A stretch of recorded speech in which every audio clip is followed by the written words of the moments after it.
Cinema జరిగింది only ఇంటర్వెల్లే.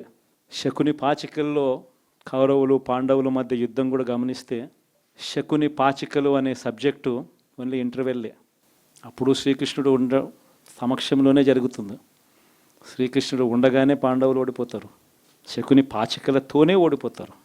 ఎప్పుడైనా కూడా మంచే గెలుస్తుంది, ధర్మమే గెలుస్తుంది, విశ్వసనీయతే గెలుస్తుంది, న్యాయం నిజం గెలుస్తుంది, ధర్మమే గెలుస్తుంది. మనం ధర్మం వైపునే ఉన్నాం, ధర్మంగానే రాజకీయాలు చేశాం, విశ్వసనీయతతోనే రాజకీయాలు చేశాం, తలెత్తుకొని ఉండే మాదిరిగానే రాజకీయాలు చేశాం. తల దించుకొని పోయే రాజకీయాలు ఎప్పుడూ చేయలేదు. ఒక అర్జునుడు మాదిరి గెలిచి వస్తాడు, ప్రజలు ఆశీర్వదిస్తాడు. అవతల పార్టీ వాళ్ళు మనం ఎగతాళి చేయాల్సిన అవసరం లేదు. ప్రజలు పనిష్మెంట్ ఇచ్చారు.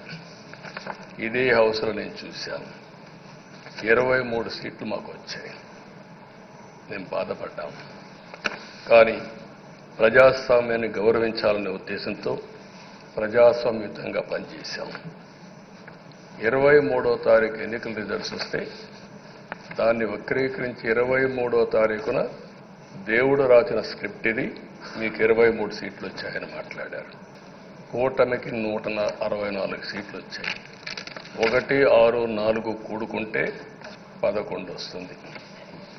రాష్ట్రంలో దగ్గర 1631 రోజులు అమరావతి రైతాంగం ఆడబిడ్డలు ఉద్యమం చేశారు. ఆ 4 నెంబర్లు కలుపుకుంటే 1, 6, 3, 1 కలుపుకుంటే 11 వస్తుంది.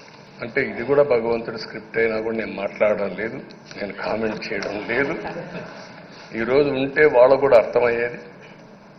వాళ్ళు ఉండకుండా పోవడం అనేది వాళ్ళ పిరికితనం తప్ప ఇంకోటి కాదని చెప్పి కూడా నేను మీకు తెలియజేస్తున్నా.